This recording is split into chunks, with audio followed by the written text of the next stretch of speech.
insya Allah ada yang sanggup gitu. Tapi dalam arti ownernya percaya atau enggak. Pakan yang enggak bagus itu stressing buat hewan. Performance di aban itu harus performance secara anatominya dulu kita pelajari. Bisa silahkan, kasus apapun silahkan. Kasus misal, asal jangan kasus rumah tangga lah. Konteks. Juragan Domba, jujur-jujuran gan perihal domba. Akupunktur selama 3 bulan akupunktur baru bisa jalan. Alhamdulillah sih sekarang masih sembuh. Satu kemarin cuma saya bilang ke owner bahwasanya ini harus sabar. Tidak hanya nunggu sebulan 2 bulan, ini 3 bulan sampai 4 bulan baru dia bisa jalan secara normal.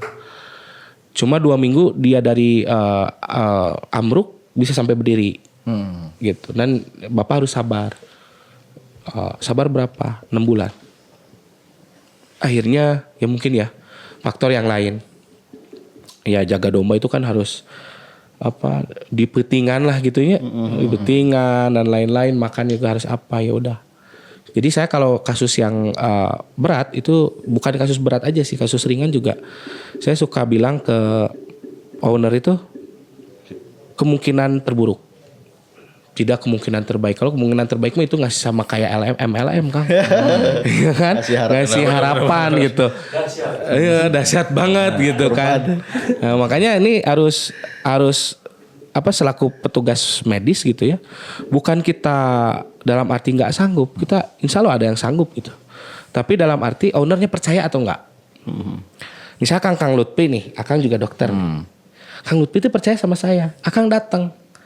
Obatnya sama, nyuntiknya sama. Akang nggak percaya sama Akang gitu. Domba itu nggak sembuh Kang. Karena trust, kepercayaan. Dan itu juga bukan ilmu gaib, bukan ilmu apa, karena itu sugesti kan. Kalau Akang misalkan sakit ke dokter A, sibuk dokter A-nya atau nggak tutup ke dokter B dulu. Ini tuh cager-cagernya. Coba ke dokter ini padahal sama obatnya. Tiba-tiba tuh kan ke dokter ini mah cager gitu. Karena kebiasaannya gitu berulang ya. Gitu kan berulang. Sugesti karena apa? Karena emang bener kan kalau misalkan domba itu selalu diberikan stressing, itu hormon kortisol yang memancing dia terinfeksi penyakit tuh cepat turun. Cepat turun. Nangani ini yang baru. Itu ya udah 3 bulan itu rambutnya rontok. Rambutnya rontok. Selain faktor yang tadi ya, sabun, pemeliharaan, air dan lain-lain. Saya bilang gini, berikan ini multivitamin yang dimana dia khusus di minyak ikan. Minyak ikan. Tahu lah yang kayak suplemen minyak ikan gitu ya. Berikan itu. Itu fungsinya untuk hati. Hati itu detoks semua penyakit nih. Ini saya yakin domba ini pernah diberikan obat A atau obat B sehingga kayak gini. Nggak ngaku, enggak dok gini. Jangan bohong lah. Saya pernah lah penyakit kayak gini. Oh iya, akhirnya diberikan suplemen manusia tuh. Sehingga penyebabnya kayak gini. Treatment maju 2 bulan sekarang alhamdulillah nih. Udah ada perbaikan, dia nggak rontok sama sekali. Sedikit lah rontok. Stressingnya udah nggak ada. Stressingnya dari luar Kang. Dari luarnya mungkin penyiksaan kita tahu ya. Pakan yang nggak bagus itu stressing buat hewan. Terus kandang kotor, becek dan lain itu stressing buat hewan. Sehingga dia produksinya bakal buruk. Tapi kalau stressingnya itu diminimalisir,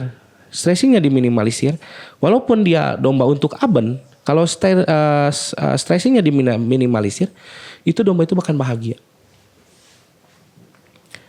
Akan bahagianya apa Kang? Dia bakal lebih memberikan peningkatan produktif. Kalau domba kan bahasanya gitu. Nggak mungkin dia akan tiba-tiba pengen peluk gitu kan. Nggak mungkin. Tapi ditunjukin ke owner itu kan dalam arti dia performance. Performance di aban itu harus performance secara anatominya dulu kita pelajari. Anatominya otot perototannya seperti apa. Keadaan kulitnya seperti apa. Itu kalau sehat semua itu bentuk terima kasihnya domba ke owner. Ketika dia ada di pamidangan. Kalau dombanya mohon maaf kuris, terus tandukna misalkan ada abses dan lain-lain, dipaksain stressingnya masih ada, dipaksain ke pamidangan, dombanya kalah. Itu bukan ibaratnya domba itu tidak maksimal, tapi ownernya nggak maksimal. Iya, karena domba nggak ngerti kan. Domba manu penting tanding, Mau tapi kadang cager. Mungkin gitu. Gawe abi gitu kan, dok panguntikan nggak mungkin. Gitu. Kalau kasus-kasus sih berimbang ya, kasusnya itu yang jantan itu yang ambruk, terus yang anjlok tanduk. Anjlok tanduk. Jadi tanduk itu jadi kayak anjlok di tinggi sebelah, karena miasis, karena adanya belatungan. Oh iya. Belatungan itu dia patah di sini. Pernah ada kasus itu kan, sama sekali itu mah sudah nggak bisa ditolong kan. Kalau tanduknya udah patah, akarnya udah patah, udah nggak bisa ditolong kan. Mungkin buat pejantan bisa, kalau untuk tanding lagi udah harus pensiun dini lah kalau seperti itu gitu. ya nggak bakal kuat. Seperti itu. Dan kasus-kasus ya kayak tumor testis, tumor payudara, tumor kulit itu pasti ada lah. Ada ya. Ada tuh. Gitu. Oke. Mungkin ke yang siapa? Jujur-jujuran. Boleh. Benar. Dari beberapa experience yang tadi udah diceritain sama Dokter Aang memang menariknya. Maksudnya salah satunya ternyata memang sesulit itu gitu untuk melakukan treatment gitu. Betul. Tapi yang pertama Kang, saya tuh kayaknya ini berangkat by fenomena ya Kang. Betul. Untuk masalah kesehatan sendiri, kenapa masih banyak petani atau peternak yang konven gitu? Maksudnya tidak secara medikal gitu untuk penanganan sesuatunya. Itu kenapa sih bisa terjadi Kang gitu? Jadi kalau menurut saya ya, peternak-peternak dulu mungkin ya, peternak-peternak dulu atau pamilon-pamilon dulu, saya yakin dulu tuh dokter hewan tuh, dulu sebelum saya tuh senior-senior saya tuh udah menyampaikan. Namun di Indonesia ini kalau nggak nempel ke orang-orang yang orang terdahulu, kalau nggak disertai dengan bahasa-bahasa yang mudah diserap. Sama mungkin gini, ada kan kasusnya, kalau saya suka ngaitinnya gini, ini ada kata di kita mah ada pamali lah, ya kan, terus ada unsur magis dan yang lainnya gitu. Apa kaitannya misalkan ngobatin kuris sama pecin misalkan? Iya kan, sebenarnya korelasinya nggak ada sebenarnya. Ada sih, apa adanya ilmu fisika paling kan, bahwa pecin itu bisa ngeluarin cairan dari larutan abses itu. Cuma itu tidak mengurangi rasa sakit dan infeksinya dia. Tetap harus di ini. Nah itu kenapa gitu peternak lebih ke sana? Mungkin karena pertama peternak ini sudah yakin dengan tradisional, namun tidak selalu tradisional. Ya. Terus dia sudah, karena di domba itu mungkin kalau saya menerjemahkan secara saya pribadi gitu ya, Akang punya domba A, penyakitnya punya sama kayak saya nih, domba saya nih. Cagerna ku iya, saya cobain lah. Piraku itu cager, saya itu cager. Ilmu ecek kita ditanya gitu. Tapi lambat laun sih saya pengen tetap, maksudnya apa ya, selalu ya gini lah gitu, sosialisasi KIE, komunikasi dengan peternak bahwasanya obat cacing itu perlu, pengurusan secara medik itu perlu gitu. Jangan hanya sekarang gini, dengan jajamuan dok, dengan kunyit misalkan teh, atau dengan apa ya, dengan kunyit lah salah satunya misalkan. Kunyit kalau satu pieces atau satu itu kan, itu mungkin harganya sedikit. Kalau treatmentnya kebayang kalau 2 mingguan dengan kunyit, berapa gram kunyit yang harus dihasilkan, berapa ribu rupiah yang harus dibuang. Sekarang ke petugas suntik misalkan gitu, 2 minggu udah ada perbaikan. Mana yang lebih baik? Tidak menjelekkan jamu, saya juga pengen gitu dengan jamu. Namun harus beriringan lah. Jamunya dari peternak harus ada, kitanya dari medis juga harus ada. Jadi selalu saya bilang, Bapak pertahankanlah ideologi Bapak bahwa misalkan pemeliharaan domba itu harus gini, tapi Bapak juga jangan menutup pikiran bahwasannya tuh ilmu itu berkembang. Ilmu berkembang, kesehatan juga berkembang. Dulu mungkin belum ada yang namanya tumor, bukan udah ada cuma belum tahu gitu ya.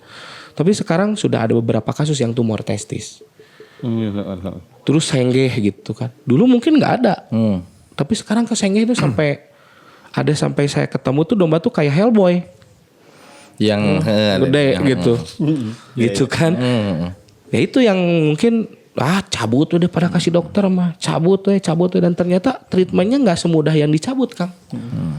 Kita itu harus bakar. Bakarnya juga nggak pakai api. Jadi kita dibakar, kalau Akang lihat treatment waktu di Haji Salman itu, kita bakar pakai larutan yang paling dingin. di suhu minus 196 derajat Celcius. Jadi si sel itu harus dibunuhnya pakai larutan dingin. Si sel yang jadinya nanti jadi tanduk lagi itu dibunuhnya pakai larutan dingin. Gak bisa dibakar sama pakai api. Api kan cuma sampai paling 80 derajat Celcius. Ya apalagi 100 derajat Celcius domba udah pasti mati, Kang. Iya. Iya. Domba udah pasti mati. Sama sel udah pasti rusak. Iya. Kalau ini enggak, ini pakai larutan dengan suhunya lebih rendah banget gitu ya, 196 derajat Celcius, lebih minus. Itu tapi selnya enggak apa-apa. Nah itu loh bahwa ilmu tuh tekniknya ini baru kalau saya nanya di dokter ikan Indonesia nih, kalau ada nih dokter ikan Indonesia, dia sering ngajarin saya. Dia pakai teknik krioterapi. Nah di domba itu saya udah pakai teknik krioterapi. Oh. Nah, itu yang kemarin. Itu di Haji Salman itu tekniknya krioterapi. Ya doanya juga nih mau jadi jurnal juga nih, Kang.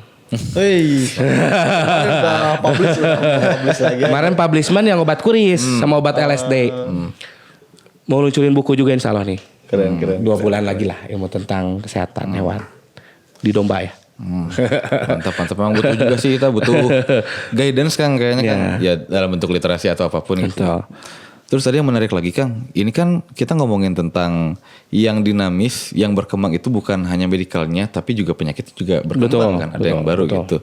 Nah maksudnya untuk membuat keselarasan antara dua hal itu, selain daripada komunikasi berkala mungkin ya, apalagi yang kita butuhkan, Kang, supaya tetap bisa ya run through bareng-bareng gitu. Oke. Mungkin yang pertama minatnya teman-teman dokter hewan atau teman-teman mantri juga ya yang di domba. Terus peternak juga lebih peduli juga. Lebih peduli itu bahwa kita tuh bukan hanya datang untuk membunuh domba, enggak. Kita hanya usaha untuk menyembuhkan domba nih. Untuk petugas medis siapapun itu, bawa dokter, pak mantri, paramedik dan lain-lain itu kita usaha untuk menyembuhkan. Adapun pembayaran itu mungkin kalau pembayaran itu hasil dari kita modal obat dan lain hal. Terlebih itu saya pengen ya teman agar itu selaras dan bisa ditanggulangi itu adalah itu biosecurity-nya, vitaminnya. Mungkin peternak yang punya 10 ekor, 5 ekor tidak bisa seperti Pak Lutfi yang punya ratusan mungkin dari segi biosecurity. Tapi bisa ditanggulanginya, bisa dicontohnya bahwasannya biosecurity itu ada yang lebih mudah. Tidak dengan hanya larutan-larutan yang mahal, itu juga bisa dengan caritan uang Wipon misalkan atau merek lebih murah gitu ya. Terus multivitamin juga tidak hanya harusnya injeksi, juga dia bisa cari yang lain. Namun kalau bentuknya tablet gitu ya, bentuknya tablet bukan obat atau multivitamin, biasanya saya sangat harus lebih hati-hati untuk itu. Pertama, tidak ada dosis yang pasti untuk obat tablet ya, kecuali obat cacing. Ya, tidak ada obat yang pasti dosisnya untuk di ternak. Karena lambungnya 4, Kang. Di domba itu. Beda kan lambung kita sama lambung domba beda. Lambungnya 4. Sekarang bijinya obatnya segini. Ya udah di lambung pertama juga habis. Obatnya 7 misal, keracunan. Nah itulah yang konsultasi medik itu diperlukan. Jangan melihat, aduh ke dokter hewan mahal nih. Kalau untuk perihal ini, Dok, jarak yang terkendala jarak, gimana itu antisipasinya atau alternatifnya? Kalau saya pribadi sih, kalau misalkan untuk jarak teman-teman di medsos ya, mau nanya, selama itu nanyanya misalkan, saya paling suka bilang petugas terdekat di sana siapa, bisa dihubungi atau tidak. Boleh Anda ke petugas itu dengan katakan misalkan berapa suhunya, berapa pemeriksaan alat pitanya gimana. Nanti kalau misal kata petugas di sana, kata dokternya gimana, telepon aja saya. Atau by phone. Terus ada juga yang misalkan ada teman saya misalkan di salah satu wilayah, misalnya di Leles gitu ya, teman saya ada mantri. Saya selalu bersinergi gitu, pengennya bersinergi dengan siapapun, dengan peternak, dengan mantri, dengan kan kebanyakan dengan mantri antara dokter hewan kelas gitu ya, peternak dengan ini kelas. Saya pengen semua sinergi. Akhirnya apa? Teman-teman mantri di lapangan itu agar lebih tenang. Makanya ketika dia ada kasus di mana gitu agak jauh, terus dia telepon, dok ada punya kasus kayak gini, tanda pitanya gimana, pemeriksaannya gimana, napasnya berapa frekuensinya, jantungnya berapa, sampai suhunya berapa. Nanti saya udah bilang, oh kayak gini, coba treatmentnya pakai ini, diulang ya 2 hari sekali segini. Masalah misalkan dia berbayar atau tidak untuk sama ini by phone itu saya tidak kenakan biaya. Silahkan gitu, standby kita HP kami standby 24 jam. Cuma dalam arti kalau di jam kerja mungkin agak-agak kurang lihat. Slow respon. Iya, slow respon. Kalau di luar jam kerja ya itu bisa silahkan. Kasus apapun silahkan. Kasus misal asal jangan kasus rumah tangga lah. Beda konteks. Tidak dong. Kalau kasus perdombaan silahkan lah. Sama saya juga belajar dari teman-teman Pamilon. Saya juga belajar dari teman-teman Kang Lutfi, dari Pak Esa, dari siapapun saya belajar. Bahkan saya belajar juga dengan kesinambungan antara itu yang tadi Ampas tahu dengan itu tuh teman-teman belajar seperti itu. Kalaupun nggak itu, saya berpegang teguh sendiri dengan keilmuan saya ya sama. Saya juga nggak bakal belajar lah tentang domba itu unik gitu. Walaupun sama ruminansia tapi domba unik menurut saya. Unik terlebih misalkan ya sebanyaknya unik lah. Apalagi sekarang kan domba senang yang putih-putih semua. Gitu kan. Gitu. Apalagi ya karena ada budidaya juga kan. Apa jadi? Betul. Sekarang juga kan apa ya?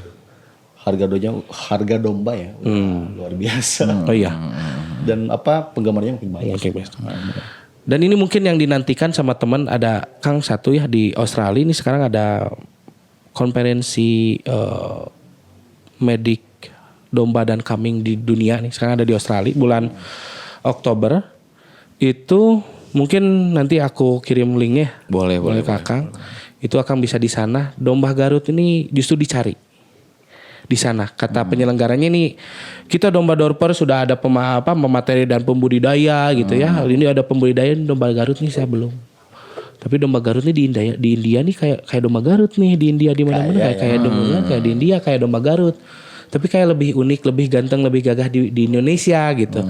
Coba Kang cari ini linknya, nanti saya kasih lah buat Kakang buat mungkin dipelajari buat itu.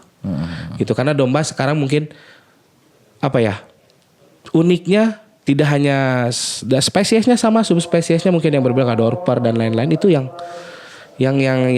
perlu belajar lagi tuh. Dan yang bikin harus selaras itu kesehatan dan manajemen dan pekerjaan lain. Betul. Tetapnya kayak 3 poin utama di awal tadi ya, manajemen, terus pakan, kesehatan. Betul. Terakhir Kang, sejauh ini gitunya, entah yang sudah dialami oleh dokter atau memang dari dokter-dokter sebelumnya, di domba ini ada penyakit yang memang belum ada penangkalnya nggak, dalam tanda petik gitu?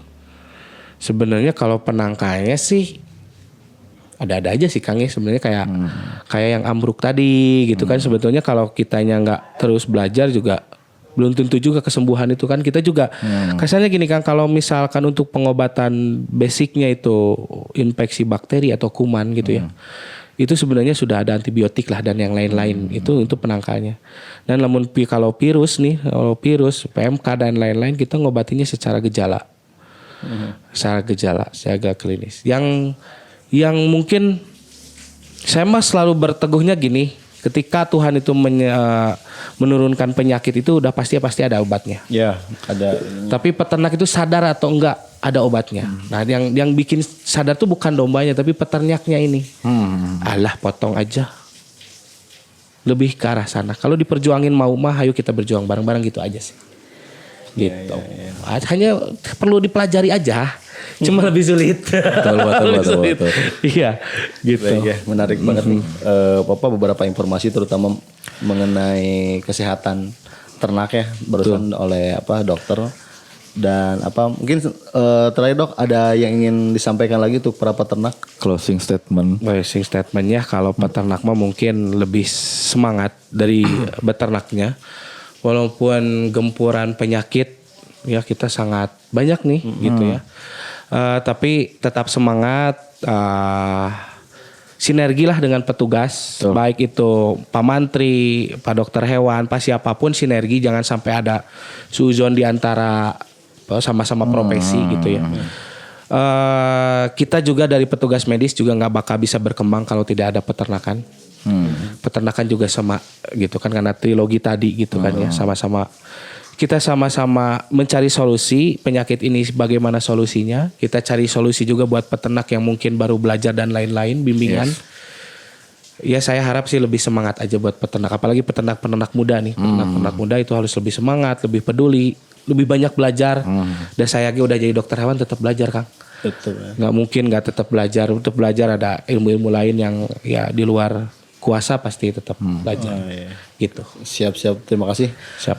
Luar biasa ya berhadap barusan informasi sharing dari Dokter Aang terhadap kesehatan, beberapa penanganan tentang pakan dan sebagainya. Dan juga ya memang juga kalau ngebahas ini juga masih sangat luas. Nggak cukup dengan di podcast ini. Tapi ya mudah-mudahan ada manfaatnya buat para teman-teman yang memang menyaksikan podcast ini. Terima kasih atas waktunya. Siap Kang. Siap sami-sami. Terima kasih. Kembali lagi bersama podcast Juragan Domba. Jujur-jujuran kan perihal domba. Disponsori oleh PDP Presiden. Assalamualaikum warahmatullahi wabarakatuh. Waalaikumsalam. Terima kasih. Dadah.